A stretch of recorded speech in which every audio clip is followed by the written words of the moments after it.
Hello YouTube, this is Afro Man from Team Island MTG, and I'm going to show you a Esper Dragon Splash Red, not quite Dark Jeskai Dragons deck tech.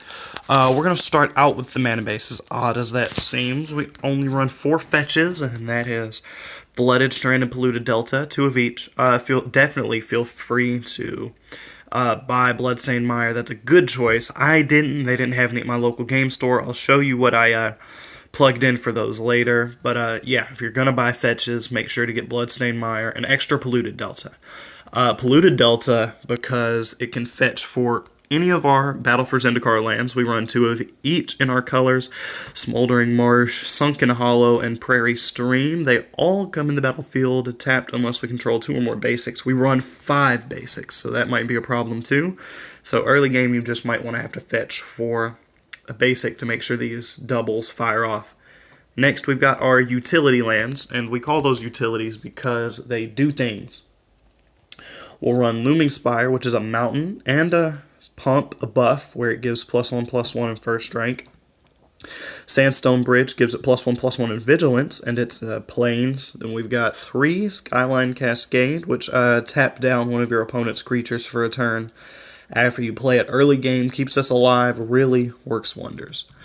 And then we've got 2 Mortuary Mire, which puts a dead creature on top of our library. Really helps if one of our few creatures gets removed. We run 9 creatures, and we want them all on the field as long as we can keep them there. Next, we're going to move on to the substitutes for Bloodstained Mire. I run a Caves of Koyos and a Bloodfell Caves, which is a game life from Khan's Red-Black. We move on to our basics, all 5. We've got a mountain, an island, 2 plains, and a swamp. Let's move on to the creatures, the dragons. Run 7 dragons. First, we run the 3 Dragon Lords in our colors. We're going to go with Kolagon, a great card late game against creature-heavy decks. We're going to run Silumgar, which picks off a threat and keeps us alive. We're going to run Ojutai. Ojutai is my personal favorite because of the hexproof while it's untapped. And when it does connect, we do get to anticipate. That's pretty great. Next, we've got the 3 Fate Reforged Dragon Lords. We'll call these Tier 2 dragons. So Tier 1 are the Dragon Lords. Tier 2 are these. We've got Silumgar. Instead of Ojutai Soul of Winter, we're going to run Pristine Skywise, 6/4. And instead of Prowess, he untaps and gets protection from color of my choice. Drifting Death, everybody knows what it does. It's flyer, hexproof, 3/7, really hard to kill. And when any of my dragons swing, we're killing our opponent's small creatures. Really works well against dash and aggro. Then we've got Kolagon. Comes out, pumps all our dragons when we swing, so we like the synergy that comes there. Next, we're going to go into our Tier 3 creatures. We've got 1 more dragon. We've got Thunderbreak Regent. He's a 4/4, and whenever any of our dragons get targeted, our opponent takes 3 damage, so it's a pseudo-burn spell. Hangerback is great in any deck. It's colorless. Whenever he dies, he produces Thopters. That's pretty great. And he's easy early game. Then we've got Tassiger, which we really want to keep alive because he digs for us. Digging is a huge part of this deck. That's all for the creatures. We only run 9. Next, we're going to go into our counter section, which is actually really small. We run Clash of Wills, which is blue and X and counter target spell unless our opponent plays, or taps X mana, which really helps late game or even early game, trying to bump them out of the curve. Then we've got Cancel, our hard counter, our only hard counter actually. Then we run Stubborn Denial. It's just like the other 3 counter spells we run. You gotta tap to make sure your card hits the board. But if Ferocious triggers, which it will late game, this could stop burn spells from killing us. And we've got Spell Shrivel, which is colorless, and we get to counter any spell unless our opponent pays 4, and then it gets exiled. So that's why we're running that instead of another Cancel. Next, we're going to go into our Burn. We're going to go 2 Wild Slash in the main board. 1 red for 2 damage is a great thing. And, it's really works well early game, keeping the board empty until we can drop a dragon. And then we've got Jeskai Charm, which goes straight to our opponent's face, or it can put tokens back on top of the library, which really just kills them, or it could help us clinch a game late with the third ability, the +1/+1 and lifelink. Next, we're going to go to our removal. We're going to run 2 Murderous Cut. That's a really good removal card. We've got a lot going into the graveyard, so Delve should not be hard at all. We've got 2 more on the board, and hard removal is very good for this deck. Next we go to Foul Tongue Invocation, which gets around Hexproof. We've got another one in the board, and the life gain from having a dragon really works too. Sandblast is a really budget card. It helps because it triggers against our opponents attacking. We're not really worried about the blocking. Early game turn 3 when we should have 3 mana open. If we don't drop Monastery Siege, Sandblast would be the card we want to have in our hand. And then we've got another Battle for Zendikar. Permanent would be Quarantine Field. Get to exile a bunch of dudes. You could even exile lands or planeswalkers. This really works on an array of things, and it's a great card, and we're going to run one of those. Next is the Wipers. We run 3. We run End Hostilities, just, 5 mana, destroy all creatures on the board. That really works. If we have Pristine Skywise on the field, this triggers his Pseudo Prowess effect. We can give it Pro White, and this survives. Then we've got Planar Outburst, is the same thing except we can awaken late game and turn one of our useless lands into a creature and pound in for the win. Then we got Languish, 4 mana to give everybody -4/-4. We want to get into our stall spells. We have 2 Secure the Wastes. These are really big now that White Weenies is strong again in Standard. Gideon really made this a big card. So we're going to run 2 of these just early game so that we can have dudes on the board if the board gets flooded.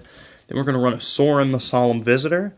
His -2 is great turn 1 because you at least get a vampire out of it, and then after that you can keep on pumping all your dudes any point in the game to make him bigger. Lifelink really keeps us alive longer.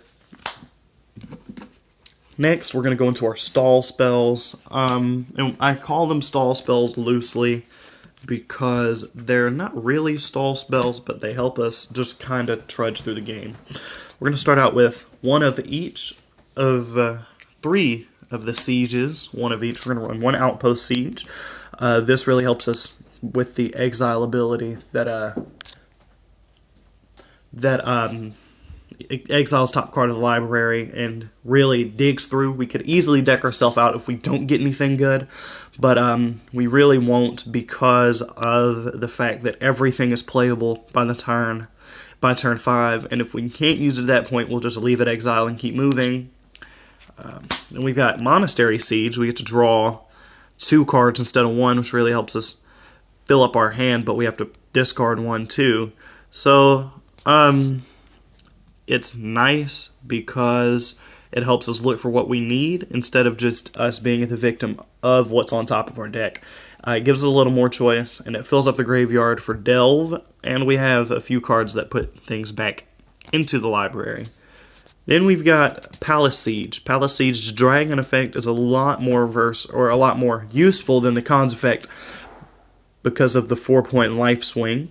The 4-point life swing is why we're running this. If it wasn't for that, it would not be in the deck. Next, we're going to run Ojutai's Command, where we can counter target creature spell, draw a card, or gain 4 life. The top ability really doesn't affect this deck much.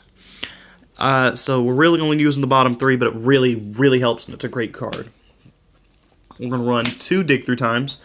The Delve and the 7. It's not really needing much explanation. So I think I'm going to move on. Dig Through Time's a great card. Probably usable around turns 3 or 4, depending on what we can get to fire off.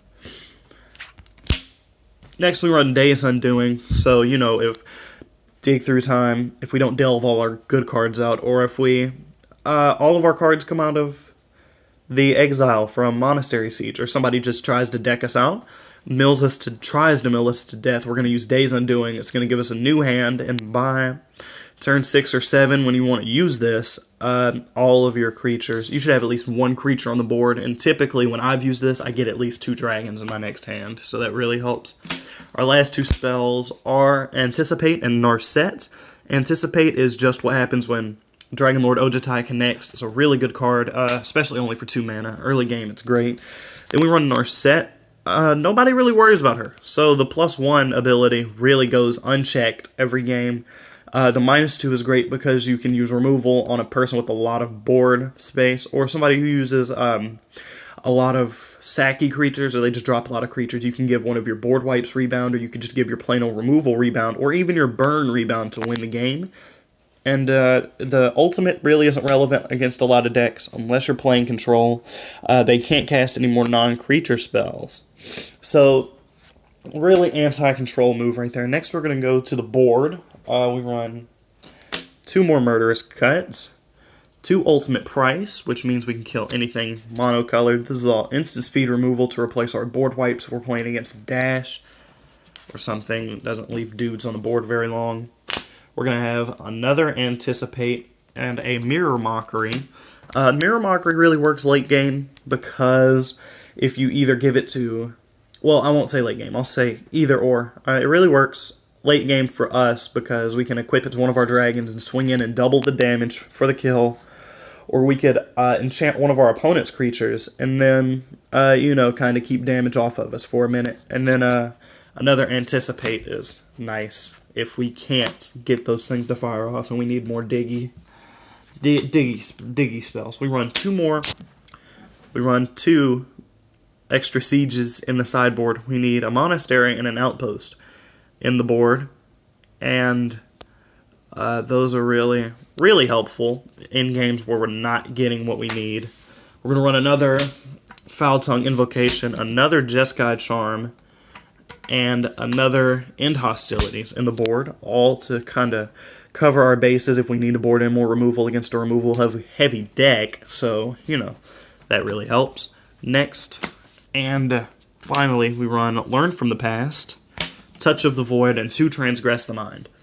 I like Transgress the Mind because it gets rid of big things that we can't really take care of, like Board Wipe, or something to exile our guys. That gets rid of Utter End, that gets rid of a lot of cards that can exile our dudes, because we can't really deal with exile. We can deal with graveyard, just not exile. Touch of the Void is a burn spell that can exile a dude, and Learn from the Past is a watered-down version of Days Undoing, and we shuffle our graveyard into our library, then we just draw 1 instead of 7. So that is the Jeskai Dragons deck tech. We're going to run a, playtest against green-black aristocrats, not the other green-black aristocrats that's uploaded to this channel. It's pretty much just the event deck with a couple different pieces slipped in. We're going to run a test match against that, and we'll see you later. Please like, subscribe, and comment your thoughts. Go Team Island!